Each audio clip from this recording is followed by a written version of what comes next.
Hello,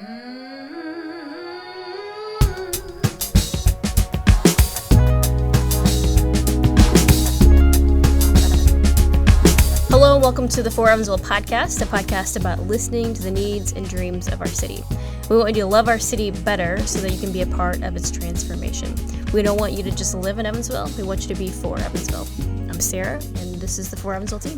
Yeah, hey guys. Hi. Yeah, so I'm somewhat excited, somewhat nervous about our topic of conversation today. So when Adrienne first joined our team at the beginning of last year, 2021. She kind of introduced a new form of listening to the For Evansville team. Listening is a big part of what we do, and Adrienne found it prudent to listen to what people were saying about Evansville on social media. Yeah. And obviously, social media can be a mixed bag, but there was one specific trend that began to pop up that then we began to realize was present in conversations. It was popping up in podcast episodes. It was just coming up everywhere. And so we've had many conversations about this topic and trend in the office. And we've decided that now it is finally time to bring this conversation to light here on the podcast. So Adrienne, can you fill us in on what is this trend that we see and the conversation that we want to have today? Well, I think it started with me just kind of offhandedly mentioning it like it was a thing because I thought it was, and you guys were like, what? No way. And then you started hearing it everywhere, both of you. So now you guys are going to hear it everywhere. It's so explosive. It's one of those things that like once you see it, you can't unsee it. Right. It's everywhere. Okay. The kind of the tension between Robert Stadium and the Ford Center, or as Evansvillians lovingly call it, the Fraud Center. What? Well, not every Evansvillian. I'm just kidding. Obviously, I'm being sarcastic. Evansvillians call it the Fraud Center. You didn't hear that from me. Okay, I noticed it on, I frequent Evansville 411. You made me sound a lot better of my new form of listening. It was actually just like my love of drama that brings me here, but it has actually helped shape the way we talk about things because it does represent the general public. And so a lot of anytime there was good news or anything, you can even see if you go to Evansville 411, the Ford Center was up for it was nominated to be one of the best arenas in the area or something. And just the comments, again, 6 weeks ago, flooded with Robert Stadium. Yep. Like Robert Stadium had better parking and like all this kind of stuff. But once I brought it up to you guys, people mentioned it in multiple podcast episodes. Yep. Yeah. We hosted a class or kind of a seminar, and somebody at my table went off about Robert Stadium. What? Yeah. Goodness. Just multiple times. I even think, did we get a comment? Someone commented on one of our We've posts. had that one on of our posts, and it had nothing to do. Yep. It was like, why do you love Evansville or something? Yep. And somebody commented like, well, I don't love Evansville. It's like I Robert used to love it when Robert Stadium was around. Yes. So, and it was just so funny to see all of your guys' reactions to hearing it so many times. But it kind of brings up this bigger question and debate about what's the difference between constructive criticism and a bad attitude. And so what do you guys think? Yeah. Oh my gosh. And this is a good question because it's important to ask this question too of like, is criticism about Robert Stadium being gone, which category does it fall into? Because some people might say, well, this is constructive criticism because, we need to defend the things that we love and stuff. So, yeah. What do you guys think? I'm just so glad we're finally talking about the thing that we all knew was the elephant in the room. Yeah. Yes, it was. Let me be the representative slightly here for the person who's like upset about missing Robert Stadium. Not like representative, not saying I'm one of those people, but like it's okay, Sarah. This is a safe place. Yeah, you can be mad that it's gone. I think that there is something where people like have some nostalgia, they have some memories of things that are there, and it's like we want to relate to you and be like, hey, we get that, but also like things are a little bit different now, and not supporting the future and the flourishing and growing of our city is not the most helpful thing. I think that's even a good way to even start kind of like thinking about criticism or and we will I think more towards the end of this episode we will talk about that sort of idea of like understanding. So maybe we should start off right off the bat of saying, if you are one of those people listening that loved Robert Stadium, this episode is for you, but not in the way of like we're trying to convince you to change your mind because you're a negative attitude. It's not that at all. It's more there. Like, I have really good memories at Robert Stadium. Yeah. Especially like Easter services that our church would host there. So Robert Stadium does hold this near and dear place to my heart. So we just want to put that out there that we all miss it too. Yeah. Well, and I think that kind of gets to the heart of the question a little bit is I think mourning the loss of things like that, where we have nostalgia and we have memories, in that there's like this recognition that a lot of really important things, important experiences, important relationships happened in that building. It wasn't just a building, you know. And actually, when the 420 main building came down, I was downtown and filmed it because I wanted to have the footage of that because it's super cool. But I brought someone with me who I think is maybe in his mid-50s, and he had some memories of events that took place in the Petroleum Club on the top floor of that building.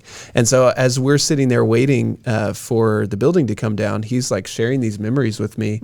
And for me, I was just there to like see this building come down because it's cool to watch that. But for him, it was like he had all of these memories and experiences, and it was kind of like it was an emotional experience for him to see that as well. So I guess part of this question of constructive criticism versus just having a grumpy attitude or a bad attitude is like, in the midst of that, how do we still cherish the memories and the nostalgia and appreciate old things, but also appreciate new things as well? You know, like where's the nuance there? How do you do that? How do you think about these things? Not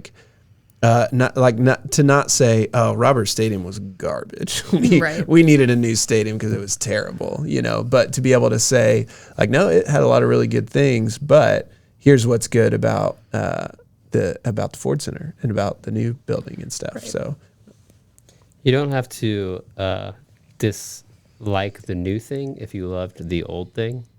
Yeah. And you don't have to it's a good distinction. dislike the old thing if you love the new thing. We can do both. And I think our city needs to recognize that Robert Stadium was deeply meaningful for a lot of people and for our history. Right. So January of 2013, when it was imploded, that was hard. We need to let people talk about what was exciting and great about it, and be able to appreciate that. In our previous episode, we talked about knowing the history and how important it is to understand the roots of our city. And so there's a lot of great things we can probably learn about what would be great to pull into the Ford Center experience. Some things you can, some things you can't, I'm sure. But yeah, I think it's important for a city to be able to feel like they can say, hey, I really appreciated this, and I don't love that we tore it down. Yeah. Without being criticized. And I would say, the difference between constructive criticism and a bad attitude are just simply the way you say it. And if you're going to say you hate the new thing, or just, be grumpy and upset about it, that's not going to be constructive criticism to anybody. It's just going to be kind of loud. Yeah. And the opposite is true too. If you are a fan of the Ford Center and you are complaining about the people who say, hey, I wish we had Robert Stadium, that actually is just bad attitude. It's not constructive. Yeah, it's a bad attitude as well. Right. Yeah, so it works both ways. Right. But yeah, figuring out ways to allow our city to process it, probably the reason you guys decided we should talk about it today. We obviously need to talk. Well, and I think it represents something bigger. It's not, this isn't just a conversation about the Ford Center and Robert Stadium. It's a conversation about how do we think about our city as it changes? How do we think about our city as it changes and grows? And we lose some things that were valuable to us in order for new things to come into place. And we have a lot of examples of that happening recently. And so what do you guys think are some of those things in our city that are like, sometimes these things we have to let go of in order for new things to come into place? What are some of the growing pains, I guess, of a city? Yeah. So one thing I did want to mention about the constructive criticism and bad attitude, which will tie into this, is constructive criticism is like for other people, but I think a bad attitude is for yourself. And so when you have that constructive criticism, it's because you're trying to make something better for everyone. For everyone, yes. So people coming in to Evansville now, or people being born into Evansville and being raised here, they have no memory of Roberts Stadium. And so instead of just presenting them with that negative attitude, it's like, what can I take pride in, or what can I bring them alongside if we don't have something like the Ford Center? Like, how can we create something like Roberts Stadium? And I think they tried to do that with the Ford Center. It's like, we're not just going to tear it down and leave it as it is. Right. And the same with 420 Main, those sorts of things. So I think that's important to keep in mind, is that constructive criticism. You're trying to like bring others along and still have pride in your city and your attitude. Yeah. Yeah, I think even if you just think about the word constructive, it means like to build, to construct something, to build something up. So criticism that's constructive is pointing towards like building something up, building up our city rather than tearing it down. And sometimes in order to build something up, you have to point out an area that needs improvement. It's like our city can't thrive and get better until we address this problem. Yeah. But it's addressing those problems in a way that's moving in the direction of, let's resolve these problems, let's work together and contribute and make opportunities for future generations to have the same experiences like what we cherish and think about. So I think that, go ahead. Well, just say complaining then would be deconstructive. Right. And that's not gonna get to the end goal of what anybody wants when they're probably complaining anyway, because you can't rebuild it. That was the thing. Is like, is that what people are trying to do? They think if they post enough comments, like they're going to tear down Ford Center and rebuild Roberts Stadium if I say it enough on social media. Right. I think it's just that they want to be able to say, hey, this was meaningful. And I wish we could share that somehow. Yeah. And they probably long for that for people close to them to have a similar experience. So it's really we'll be hosting a Roberts Stadium visual in the I was going to say too, like we live in a unique time in the sense that there are a lot of generations alive at the same time. Yeah. And so we do need to wrestle with this question, because younger generations need to appreciate, recognize, and I think even verbalize what was great about previous generations and their contributions. And older generations have to let some things go. It's not going to be the same. The new generations are going to want to do new things. My kids already don't like everything I do. Yeah. Right. And there's going to be new, exciting things that everybody can benefit from. Yeah. But it's going to be a process of letting things go as well. But sometimes I think that generational narcissism, where we just kind of think we have all the best answers and what other people did or want isn't really as important. That plays out in our city and the way that we want to build things, or what things need to happen or not happen. And so being considerate and being appreciative of other people's experiences and, being able to relate in that way, I think is just a really big part of how we grow and flourish together in one city. Yeah.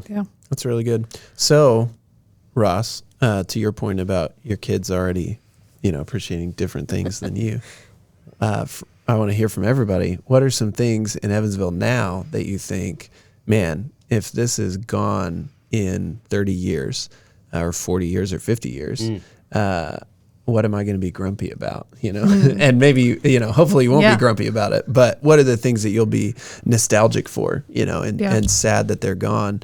And maybe it's something physical in our city, like a building that has some meaning to you, or some, physical aspect of our city that's meaningful where you have a lot of memories, or maybe it's an event or something like that. But what are the things, I guess, that you cherish about our city right now in a way that's like, man, there might be a day when that's not here forever, and that would be kind of sad if it wasn't.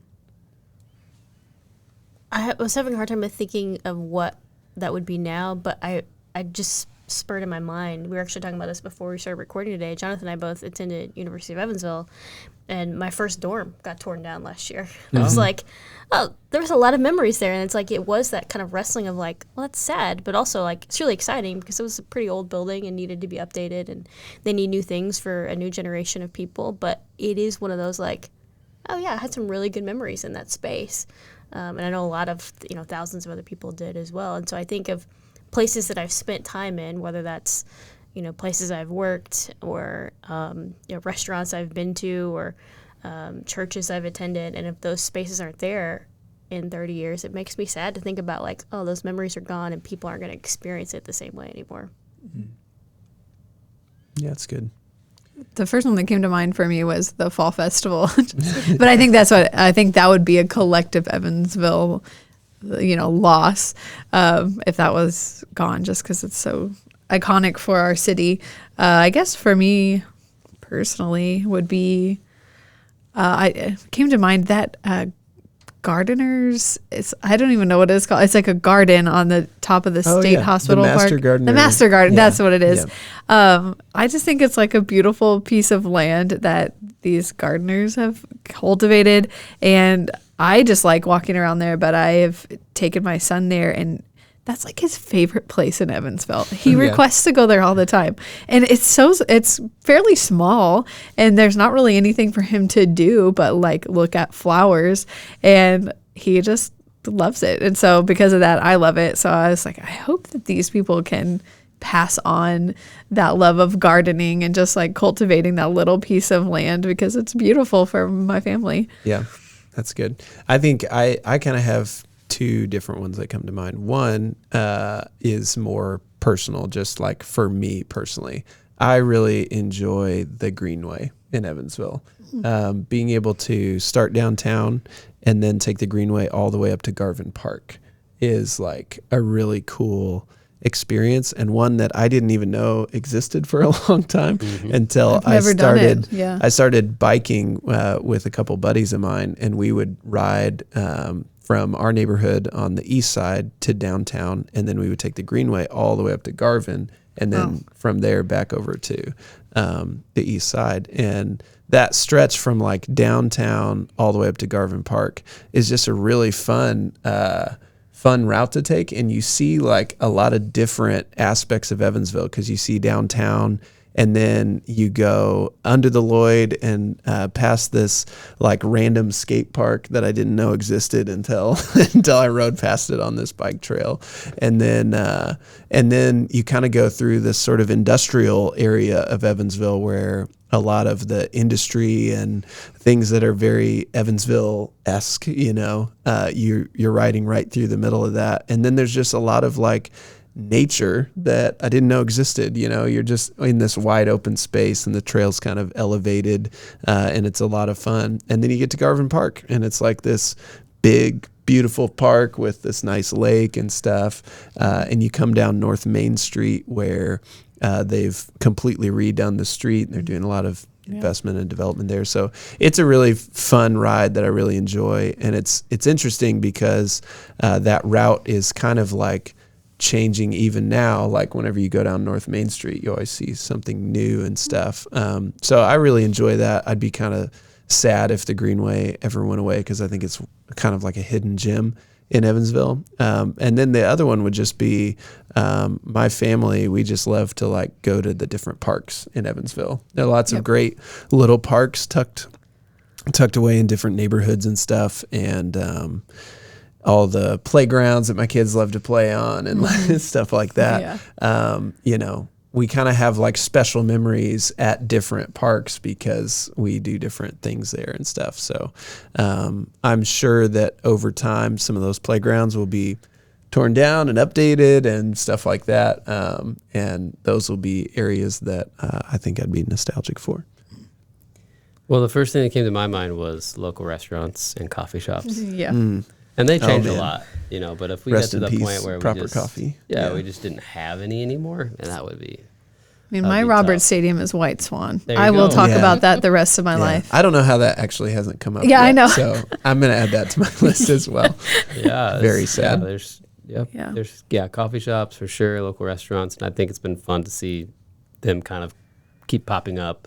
But some of them close too. So you got nostalgia there, and like, oh man, I really love that place kind of thing.